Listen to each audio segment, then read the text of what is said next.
안녕하세요. 절세마인드입니다. 일요일은 한 주를 준비하는 날이죠. 그런데 이번 주는 그냥 보통 주가 아니에요. 다음 주 연준 회의로 가는 마지막 길목이거든요. 특히 수요일 밤에 발표되는 미국 물가지표 하나가 환율부터 주식, 금리까지 전부 흔들 수 있어요. 이거 모르고 한 주를 맞이하면 갑작스러운 변동성에 당황할 수 있습니다. 오늘은 다음 한 주 6월 8일부터 12일까지 시장을 흔들 미국과 한국의 경제 일정을 미리 짚어드릴게요. 각각이 무슨 의미인지, 내 자산엔 어떤 영향을 주는지, 그래서 어떻게 대응해야 하는지까지 완전히 정리해 드릴 거예요. 자산을 지키고 싶으신 40대에서 60대 분들, 이번 주 장 대응이 막막하신 분들 모두 끝까지 꼭 봐주세요.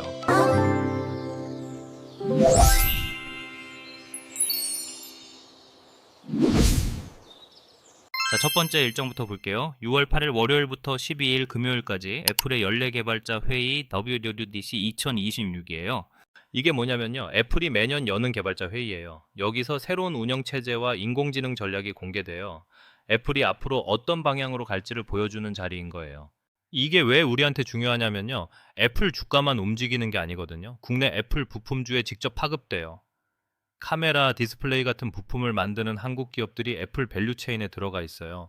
애플이 새 제품 방향을 발표하면 그 부품을 공급하는 한국 기업들 주가도 같이 움직이는 거예요. 게다가 애플이 공개하는 인공지능 방향성이 빅테크 전반의 투자 심리를 좌우해요. 대응은 이렇게 하세요. 이런 대형 발표는 발표 전에 기대감으로 주가가 오르고 막상 발표가 나오면 차익 실현 매물이 나오면서 빠지는 패턴이 반복되곤 해요. 소문에 사서 뉴스에 판다는 말이 딱 이거예요. 관련주의 단기 변동성에 유의하시는 게 좋아요. 자, 두 번째 일정이 이번 주의 진짜 핵심이에요. 6월 10일 수요일 미국 5월 소비자 물가 지수 CPI 발표예요. 별표 5개짜리 이번 주 최대 이벤트입니다.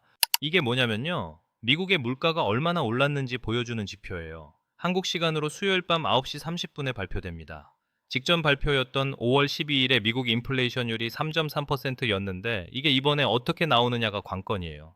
왜 이게 이번 주 최대 이벤트냐면요. 두 가지 이유가 있습니다. 첫 번째, 물가가 끈질기게 높으면 연준이 금리를 빨리 못 내려요. 물가를 잡아야 하니까 금리를 높게 유지할 수밖에 없거든요. 두 번째, 이게 6월 16일에서 17일 연준 회의 직전에 나오는 마지막 물가 지표예요. 연준이 금리를 어떻게 할지 결정하기 직전에 보는 마지막 데이터인 거예요. 그래서 이 숫자가 연준의 향방을 가늠하는 핵심 신호예요. 쉽게 비유하면 이래요. 의사가 수술 여부를 결정하기 직전에 마지막으로 보는 검사 결과 같은 거예요. 이 결과가 좋으면 수술 안 해도 되고 나쁘면 수술해야 하는 거죠. 6월 10일 물가 지표가 딱 그 마지막 검사인 거예요. 대응은 이렇게 하세요. 만약 물가가 예상치를 웃돌면, 즉 생각보다 높게 나오면 금리와 환율 변동성이 커지고 성장주와 기술주가 금리 인하 기대가 식으니까 약세를 보일 수 있어요. 그러니까 발표 전에 무리하게 베팅하기보다는 현금 비중을 점검할 시점이에요. 결과를 확인하고 움직여도 늦지 않아요. 자, 여기서 잠깐 질문 하나 드릴게요. 여러분은 이번 6월 10일 미국 물가가 어떻게 나올 것 같으세요?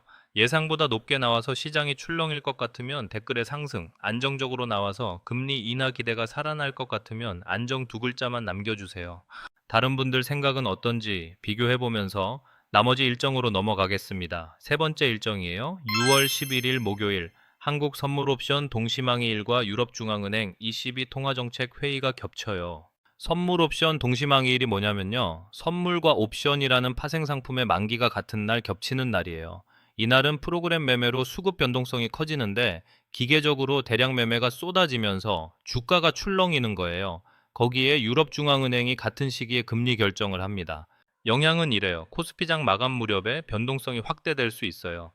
만기일에는 종가 부근에서 갑자기 큰 매매가 나오면서 주가가 출렁이는 경우가 많거든요.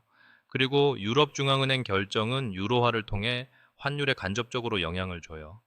대응은 이렇게 하세요. 만기일 당일의 단타는 자제하시는 게 좋아요. 수급이 워낙 변덕스러운 날이라 예측이 어렵거든요. 그리고 장마감 무렵 종가 부근의 급변동에 대비하세요. 네 번째 일정이에요. 6월 12일 금요일 코스피 200과 코스닥 150 지수 정기 변경이에요. 이게 뭐냐면요. 코스피 200, 코스닥 150 같은 대표 지수에 편입되고 편출되는 종목이 바뀌는 날이에요. 어떤 종목은 새로 지수에 들어가고 어떤 종목은 지수에서 빠지는 거예요. 이게 왜 중요하냐면요. 지수를 추종하는 패시브 자금이라는 게 있어요. 지수에 들어간 종목을 기계적으로 사는 자금이에요. 그래서 새로 편입되는 종목에는 이 패시브 자금이 유입되면서 매수세가 생기고 반대로 편출되는 종목에는 그 자금이 빠져나가면서 매도 압력이 생기는 거예요. 대응은 이렇게 하세요. 지금 보유하고 계신 종목이 편출 대상인지 미리 확인해 두세요. 만약 내 종목이 지수에서 빠지는 거라면 단기적으로 매도 압력을 받을 수 있으니까요. 반대로 편입 종목을 미리 알면 기회가 될 수도 있어요. 자, 이번 주 전체 흐름을 한번 정리해 드릴게요. 월요일 애플 회의로 시작해서 수요일 미국 물가 지표가 최대 고비예요. 목요일은 한국 만기일과 유럽 금리 결정으로 수급 변동성이 커지고 금요일은 지수 정기 변경으로 마무리돼요. 그리고 이 모든 게 다음 주 연준 회의로 가는 길목이라는 거예요. 그래서 이번 주 대응 원칙을 세 가지로 정리해 드릴게요.